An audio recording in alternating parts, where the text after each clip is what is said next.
This evening we'll conclude the Sila section of the Eightfold Path, discussing the next steps of right action and right livelihood. As with right speech, we cultivate these steps not only for their harmonizing influence in our lives, but as an essential means for awakening. It's impossible to separate meditative wisdom from the moral understanding that makes it possible. Now, when the Buddha expressed this integrated path in one well-known verse of the Dhammapada, where he said, "Avoid what is unskillful, do what is good, and purify the mind." So especially in times like these, where there are great cultural changes, and there's often a useful questioning, of cultural norms and values, the importance of personal integrity and responsibility needs to be continually re-articulated, so we don't simply get lost in the confusion of our own desires and impulses. It's said that what most moved the Buddha to teach after his enlightenment was, as he surveyed the world with his eye of wisdom, he saw people seeking happiness, wanting happiness, and yet doing the very things that cause suffering. Now in Shantideva, he expressed this so well. He said, "We're like senseless children who shrink from suffering but love its causes." So we need to really re-articulate and examine and explore the moral foundation that makes happiness possible. So although these three steps of right speech, right action, and right livelihood all revolve around abstinence from doing unskillful things, each one also contains its own positive expression, that is, doing what is good. So right action is cultivating that clarity and strength of mind to abstain from the actions of the body which cause harm to oneself or to others. So this is how the Buddha explained it. And what is right action? Abstaining from taking life, abstaining from stealing, abstaining from sexual misconduct. Now, so much of what the Buddha taught seems so obvious. It's almost as if he is speaking to children. Don't kill, don't steal, don't harm others. It seems so clear and so obvious that this is the proper way to live. Still, as we try to apply and practice these precepts in our lives, we can really come to the forward edge of our understanding of them and our commitment to them. And this edge is a challenging place to be. And one teacher commented that if practicing the precepts doesn't make us uncomfortable, there's probably room to grow. And I really appreciate that, because it points to these steps on the path as actual practice, things to understand, things to investigate, to explore in our lives, rather than taking it for granted that we're basically good people and then looking no further. So the first part of right action is abstaining from killing or physically harming other beings or ourselves. And this includes, obviously, people not killing people, not killing animals, particularly for sport or pleasure, not killing things because we don't like the way they look. I had a striking example of this in my early days in India, where I was living up in the mountains during the hot summer months in a quite primitive cottage. There was no running water and no plumbing, nothing like that. And the house was pretty porous to living beings. And there were these huge spiders, big hairy spiders that just lived on the ceiling of my bedroom. They were pretty big. Now, I'm trying to get not right speech here, right demonstration, but they were pretty big. And at first I looked at, oh my God, I'm going to be sleeping with these things. But there was really not much to do. I didn't want to kill them, and I wasn't going to kill them, and I didn't see any way of putting them outside in such a way that they wouldn't come back in. And what happened is, I learned it was fine that they were there. They were on the ceiling, and that was their home, and I was hanging around on the floor and on the bed, and that was my home. And there was no need to do what we so often do in the West is, there's something we don't like. We don't like the way it looks. We take out our, spray can of Raid, and just kill it. We can refrain from that. When we're killing things or harming, it creates the ultimate alienation and separation from other beings. We really have this intent to harm. And so this part of the path is learning how to relate to other forms of life as fellow living beings. Each one with a desire to continue their life. There's a wonderful book which I read years ago. It's called Kinship with All Life by J. Allen Boone. And it's this wonderful story of this man who had just a great empathetic, telepathic communication with animals. And the stories he told of the communication both between animals and between himself and animals. And there were a lot of stories about this one particular dog where that was happening, which, is not so hard to relate to. But he also told this incredible story of this telepathic connection with a fly. And he could call the fly to land on his finger, just through mind-to-mind connection. I don't exactly know how he knew it was the same fly each time, but whenever he did it, a fly landed anyway. And it's just a very moving book, and it highlighted the fact that in some fundamental way, we all share life in common. So again, these are the Buddha's words on right action. Here someone avoids the taking of life and abstains from it. Without stick or sword, conscientious, full of sympathy, one is desirous of the welfare of all sentient beings. So there are important consequences as we practice this aspect of the path, when we're conscientious and mindful, refraining from taking life, even if it's something small, like a fly or a mosquito or an insect, an ant.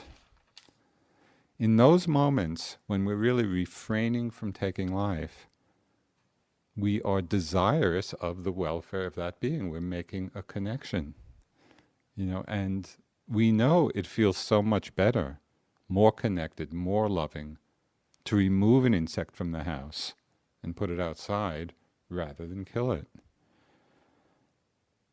So as we practice this step on the path, we find the feelings of metta, the feelings of compassion, become stronger and stronger within us.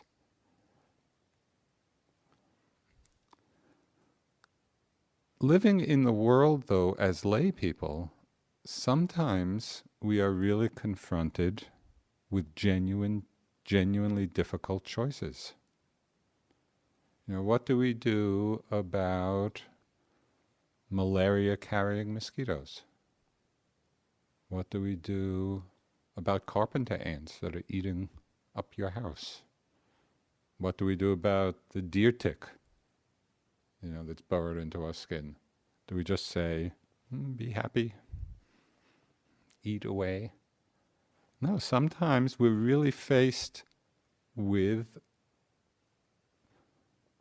an ethical choice, a difficult ethical choice.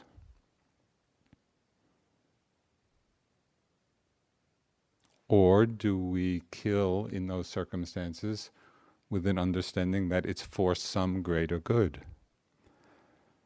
But a lot of awareness is needed here, because the idea of a greater good has rationalized a lot of harmful actions in the world and over time. So we really need to look, to be awake, to be conscious, and to be very considered in any act where we might be taking life. At other times, if we're not mindful of this step on the path, we can easily delude ourselves and think in some way that killing is a good idea. And I had a very vivid example of this when I was training in the Peace Corps. So this goes back to the 60s. We were training to be English teachers, but for some reason, as part of our training, they thought we should know how to kill chickens. So there we were in Hawaii, in the Big Island, in Waipio Valley. We had 2 weeks of our training there. And so that's what we were supposed to do. And I remember at the time, and this is really an expression of a very deluded mind state, yeah, I'm a man. I should be able to do this. Even though there was kind of an inner revulsion about it, I was kind of talking myself into, this is a manly thing to do. Yeah, and I have this picture of having just, chopped the chicken's head off, standing there with a big grin in my face, holding this scrawny chicken as if, look what I just did, and I felt so proud. Well, some years later, when I was in India practicing, all of this came back to my mind, and so vividly, with so much remorse, and a real conscious appreciation of what I had done. I basically just murdered this being, but it was so both painful to re-experience it, but also very freeing to see the movement of my mind from the state of delusion at the time to a state of greater awareness, and it showed me the power of delusion. We don't see things clearly.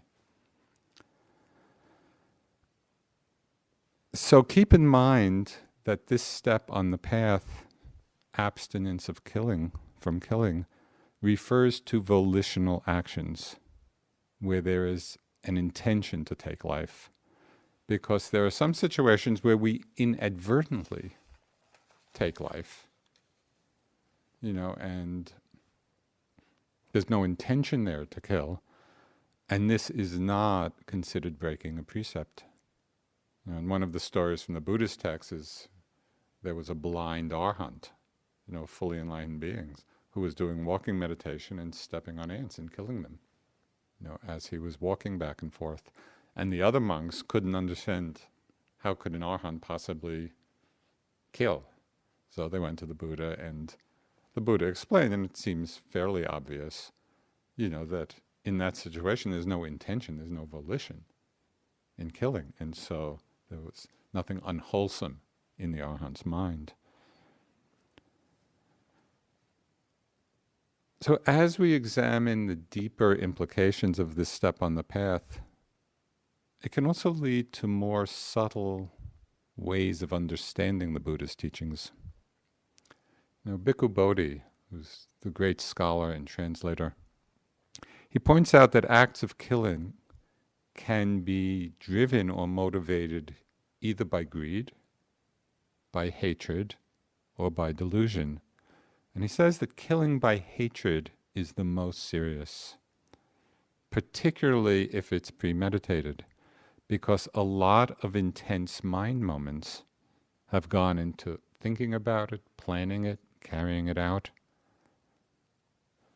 So this is just a reminder that the karma, and in this case the unwholesome karma, is always proportional to the force and strength of the defilements. So we need to watch our minds and see, is there a lot of strength and intensity to the defilement in the mind that's giving rise to the action? And later teachings go on and expand this understanding even further, where it talks about the consequences of an act are also conditioned by the moral quality of the actor and the recipient of the act. So, for example, and this is to take the more positive side, in an act of generosity, the consequences, the karmic consequences of that, are governed by the motivation of the gift, the giver, but also by the purity of the receiver. And so therefore it was said, if there had been an opportunity to give something to the Buddha or the Sangha of enlightened nuns and monks, that was of inestimable value because the recipient were so pure.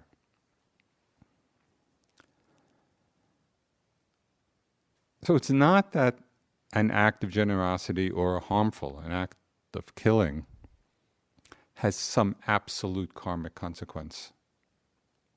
Rather, the karmic fruits of actions are always conditioned by various factors, including the intensity and the duration of the defilements or the wholesome motivations, and the purity of both the actor and the recipient.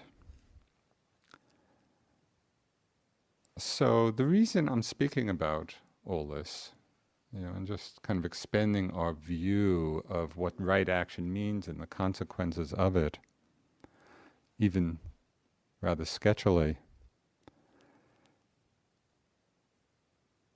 is not to engender a particular belief, but rather to just encourage our own exploration, of what happens in the performance of a harmful action, what happens in the performance of a skillful action.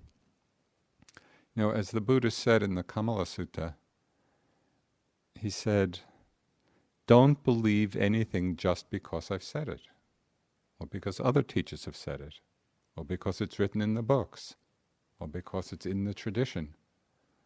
Always take the teaching and put it into practice. And then we should see for ourselves, does this practice lead to more wholesome states of mind? Does it lead to more unwholesome states of mind? So in this way, our whole practice of the teachings is not ever a question of blind belief. It's always a question of investigating and discovering for ourselves what is the cause of happiness, what is the cause of suffering.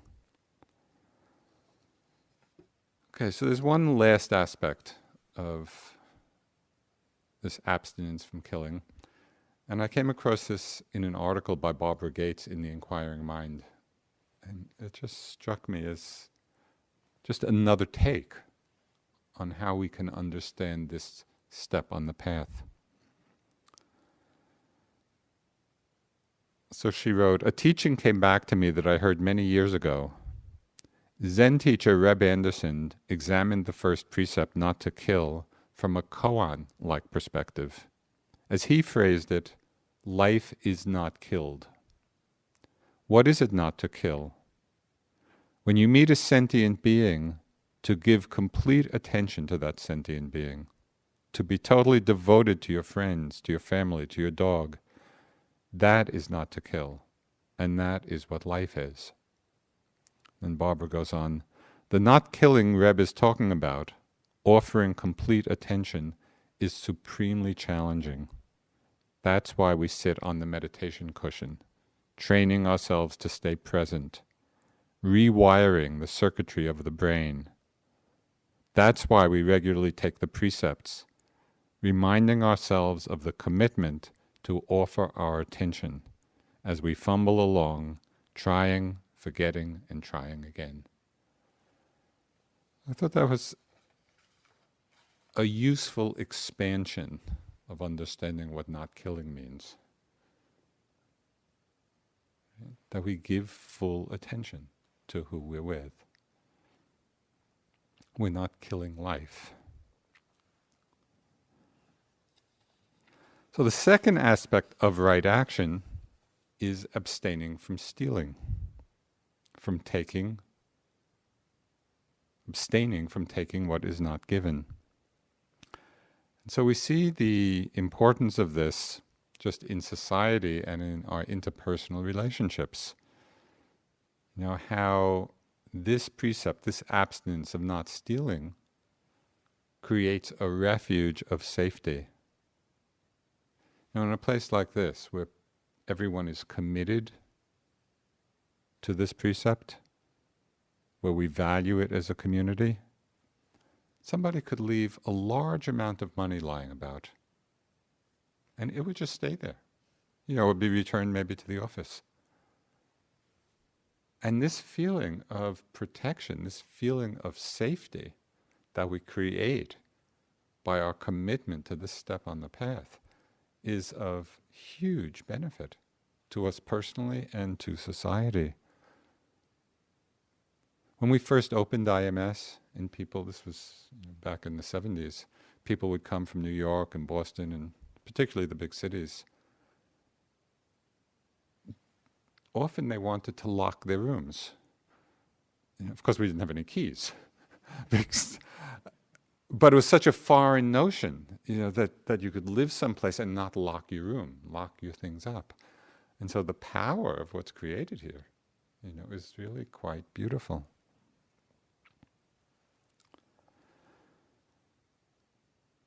We can see the tremendous impact and power of this step on the path when we look at the social and economic devastation caused by people not committed to it. Years ago, several years ago, I saw this documentary called The Smartest Guys in the Room. And it was a powerful film about the Enron scandal. I don't know whether you remember that from some years ago, but it was this huge corporate meltdown, and the people at the top, the smartest guys in the room, were just willfully manipulating. They were manipulating the energy sources for California's electricity and doing all kinds of things just to make money, and in the end, economically destroying thousands and thousands of people.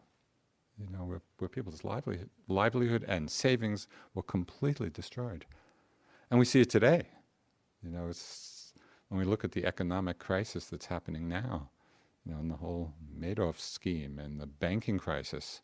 What is it? You know, what is the underlying cause of that?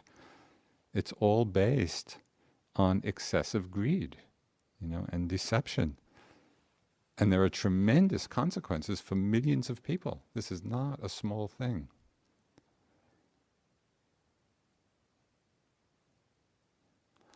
We may not be grand thieves on that order, but I think it's helpful for us to look at our lives and see how, perhaps in smaller ways, or even quite small ways, we fudge things a bit. You know, where we do take things that are not offered. Have we ever gone through customs and just not declared some of the things we've bought? You know, or there are lots of examples.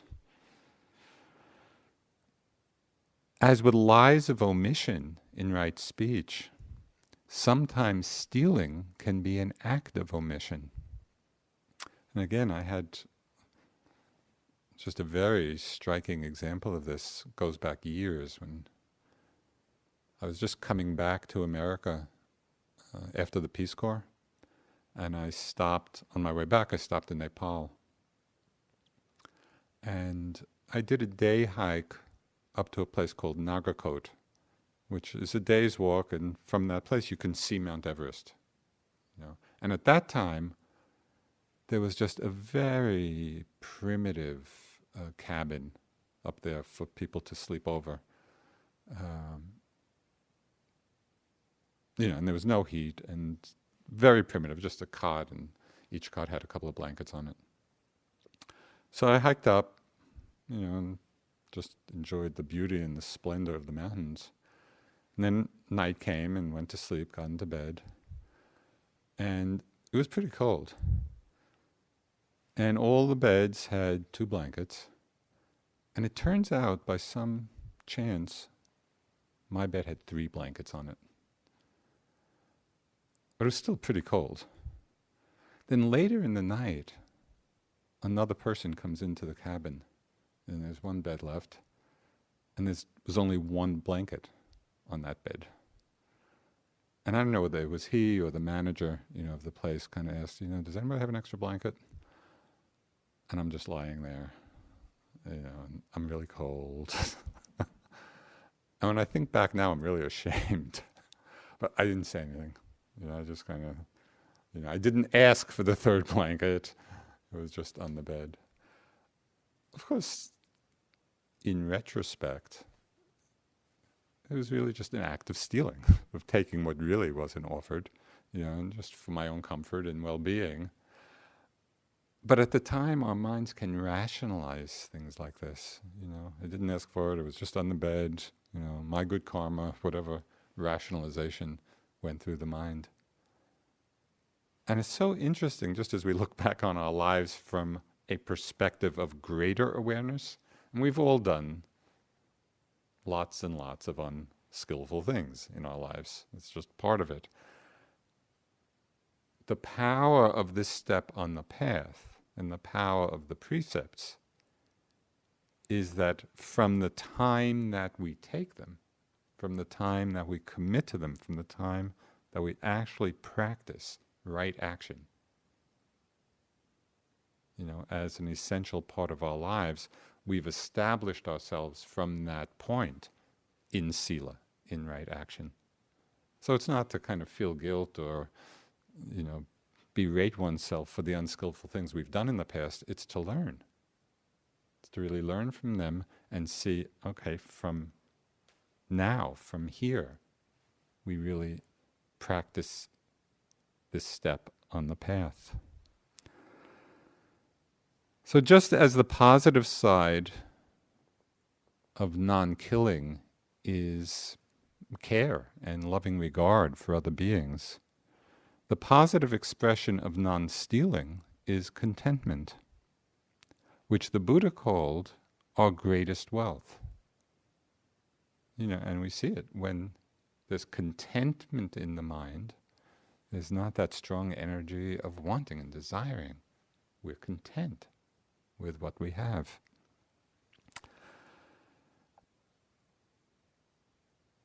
And particularly in this time and society of overconsumption, this expression of not stealing, means not taking more than we need, not using more than we need. And of course, this is always a very subjective evaluation. But we can at least begin to examine our lives from this reference point. Do I really need this? Is this really going to contribute to my happiness? So we become conscious of what we're doing. The step of right action, it means right action. Really evaluating what we're doing, the actions we're taking. So we can bring a lot of consciousness and awareness to this. On this level of right action, of social and environmental awareness, of not killing the planet, not overusing resources, not diminishing other beings, I think it's helpful to contemplate what keeps us complacent about our choices? Because it's so easy just to go on in our lives, living out whatever habit patterns we've developed, and develop a kind of complacency about it, not pushing the edge. So a couple of months ago, I was invited to contribute an article to a book on global warming. When I got the invitation, my first response was, I don't really have much to contribute about this.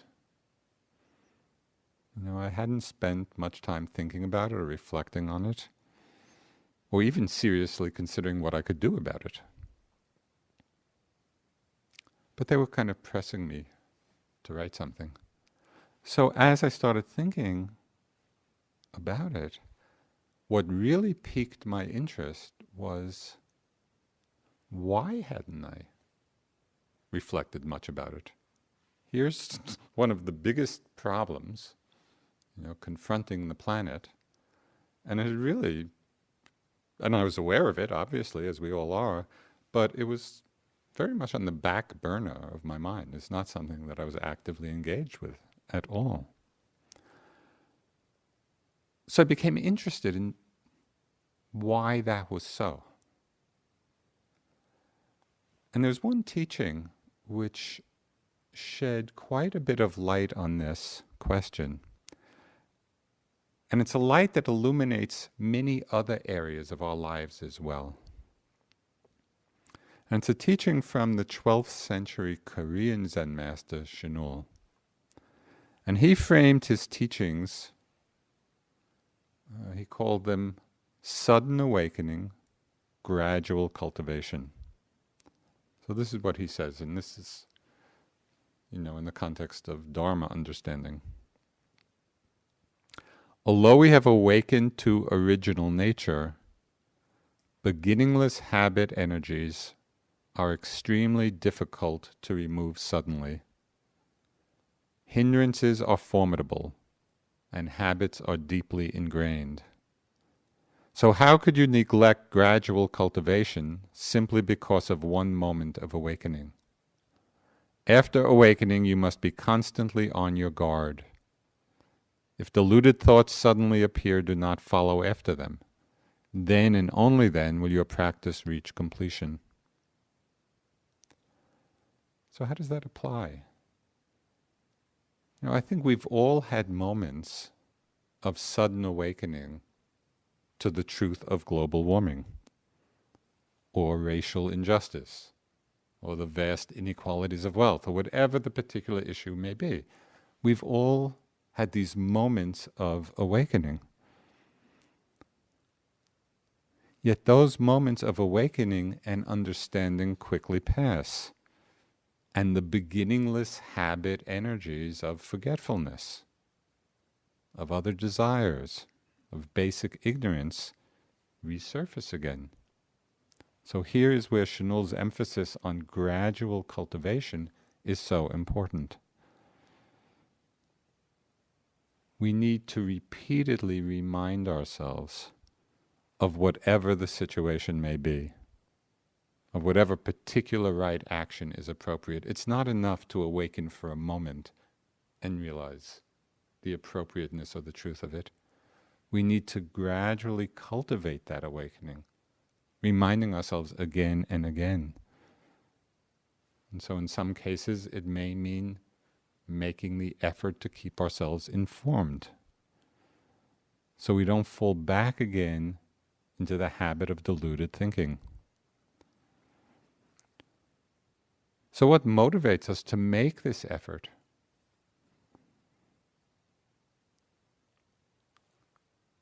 It's precisely the previous steps on the path. As we understand through right view the interconnectedness of all things, and we cultivate thoughts of renunciation, the second step, and thoughts of love and thoughts of compassion, and then we move to speak and act in such a way that minimizes harm and is conducive to the welfare of beings.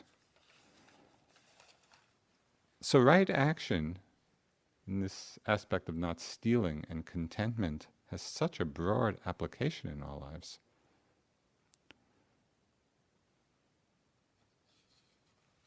There's a nice story about Suzuki Roshi, which I'll just close this section with. During a lecture in which Suzuki Roshi was talking about the precepts, he said, "Do not steal." When we think we do not possess something, then we want to steal. But actually everything in the world belongs to us, so there is no need to steal. For example, my eyeglasses, they are just glasses. They do not belong to me or to you, or they belong to all of us. But you know about my tired old eyes, and so you let me use them.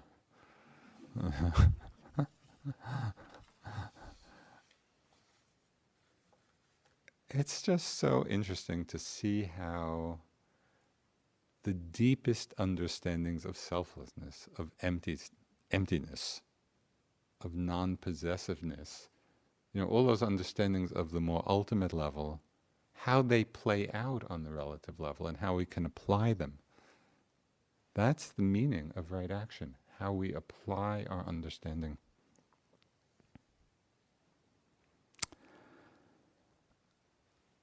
So the last aspect of right action is abstaining from sexual misconduct. And this means different things depending on the particular context of our lives. For monks, for nuns, for people on retreat, it means celibacy. It means refraining from sexual activity. But what does it mean for us as lay people when we're living in the world? Thich Nhat Hanh describes it, really beautifully in his discussion of the third precept. So this is some of how he phrases this precept. Aware of the suffering caused by sexual misconduct, I undertake to cultivate responsibility and learn ways to protect the safety and integrity of individuals, couples, families, and society. I am determined to preserve the happiness of myself and others. I am determined to respect my commitments and the commitments of others. I will do everything in my power to protect children from sexual abuse and to prevent couples and families from being broken by sexual misconduct. So it's pretty straightforward. It's important to become conscious and mindful in this area because, as we all know, sexual energy is a tremendously powerful force. Newspapers are filled with crimes of passion. How many crimes are committed just out of passion, out of that overwhelming sexual desire? And one of my very favorite Burmese English translations was when Sayadaw U Pandita was talking about this, and he went on for some time just talking on this topic, but the translator kind of condensed it all into 4 words. And so the translator kind of just expressed it all by saying, lust cracks the brain. It does, as we all know. So we need to pay attention, because it has that power. When we do pay careful attention to sexual energy, to the energy of that desire, we can learn a lot about the nature of desire and the energy systems of the body. In meditation retreats, when you're on meditation, it's a very good time to explore this and to see the impermanence of sexual energy, sexual desire. Because usually, in the throes of this strong feeling, when sexual energy, sexual desire is up and strong, we usually understand it in one of 2 ways. That we either need to express it or suppress it. That those are usually the choices we give ourselves. But with mindfulness, and especially in the context of a retreat, it's possible to feel the force of that desire, to feel the energy, to open to it, and to see that it arises and stays for a while and passes by itself. We don't have to do anything about it. We can just experience it, understand it, see its nature. So when sexual desire arises, really look to see how the mind is relating to it. Do we indulge the fantasies because they're pleasant? It's easy to sit for an hour or two, lost in pleasant sexual fantasies. There's not a lot of sloth and torpor at that time. We're engaged. Sometimes there's fear of it, a fear of being overwhelmed of it. And so it's like we push it away with aversion. Or through practice, can we learn to open to it, to feel it, to experience it with equanimity? Not lost in it, not attached to it, not averse to it. We just see it as another aspect of this passing show.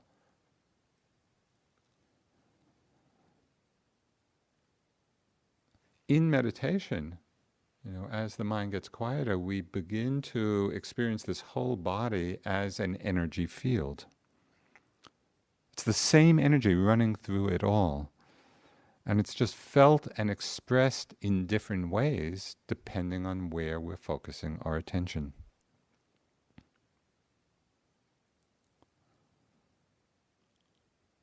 The more we understand the experience of this sexual desire when it arises on retreat, when we're not acting on it, when we have the time and the interest just to see its nature, then the more mindful we can be off retreat when this desire is strong, and we see, is it appropriate to act on it now? Is it not appropriate to act? And so we're not so enslaved by it. We really can understand what is skillful, what is not skillful. And in this way, this area of life as well, which is so powerful, is integrated into our path of awakening.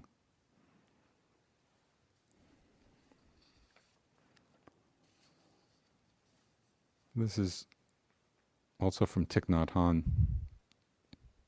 Responsibility is the key word in the third precept.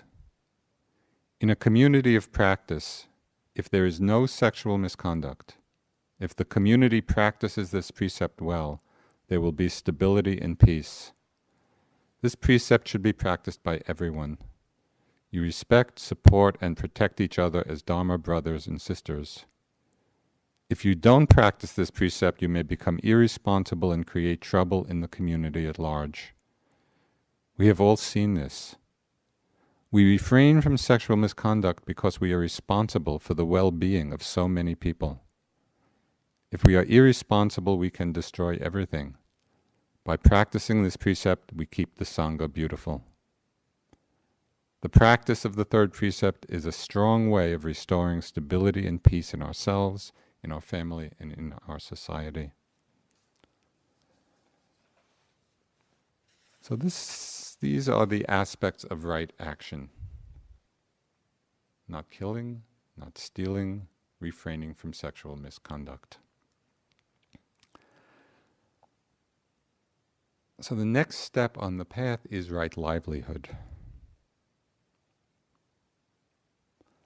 So often we separate our work from our spiritual practice. And yet the Buddha puts this in a central place on this journey of awakening. As lay people, the work we do may occupy more time than anything else in our lives. So this is not just some small sideshow.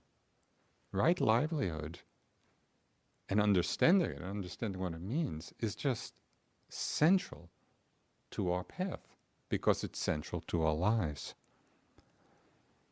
Can we begin to relate to livelihood in the context of our highest aspirations? This is what the practice of this step on the path means. With right view, we have an understanding of karma, of what's wholesome and unwholesome. And when we refrain from harmful actions of body and of speech, when we refrain from those actions that cause harm, then we will naturally avoid livelihoods that likewise cause suffering. It just follows as the next step on the path.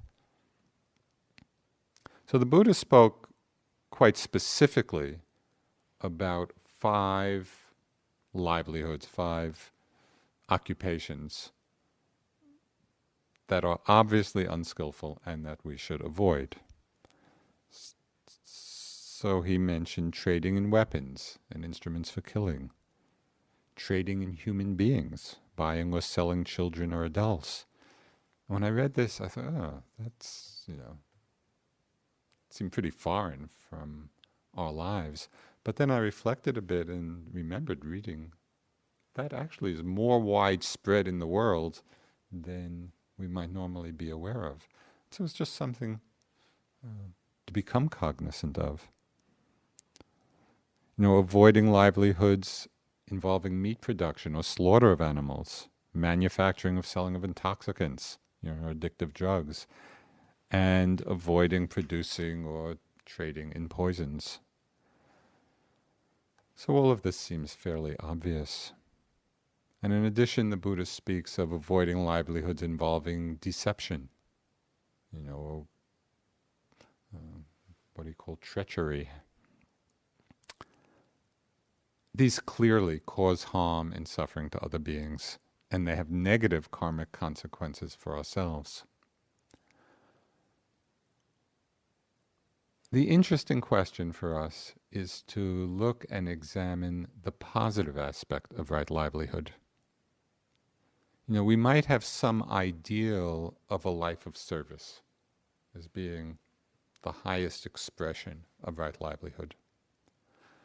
But it's possible, I think, to create some ideal, then feel that we're not really quite living up to it, and consequently just ignore the cultivation of this step on the path. So we really have to examine what right livelihood in its positive aspect means for us. We can approach it on a more subtle and integrated level. It's possible to develop an attitude of service in whatever work we do. Are we simply doing a job to support ourselves? Or are we watching the attitudes in our minds as we do our work? Do we work with care, with attentiveness, with a genuine desire to be helpful? It's not only what we do, but how we do it.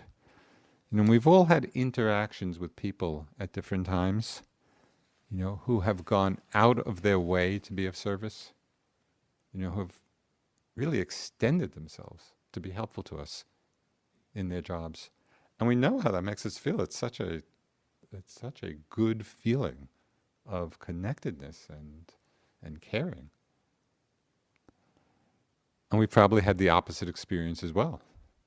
When people are particularly unhelpful and uncaring. Given or assuming that we're not engaged in a harmful occupation, whatever work we do can be an arena for cultivating generosity and kindness.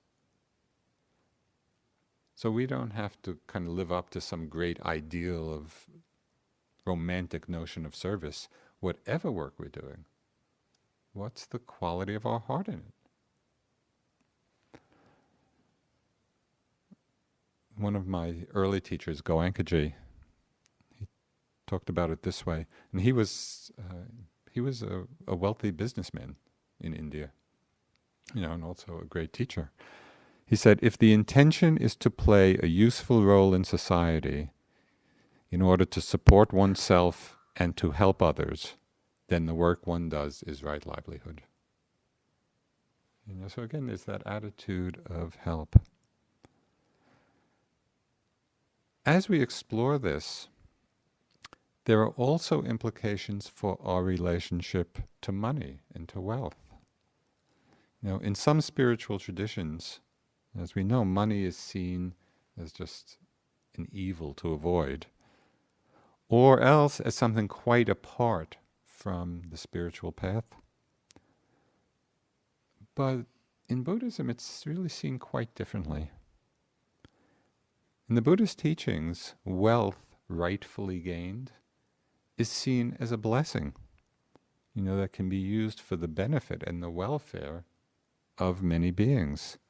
And two of the most prominent lay people mentioned in the suttas, and their names come up again and again, Avisaka and Anathapindika, the chief female lay disciple and chief male lay disciple of the Buddha. And they were both stream enters, well established in the path. And they used their vast wealth to support the Buddha, the Sangha, the spread of the Dharma, and also to be of help to all those in need.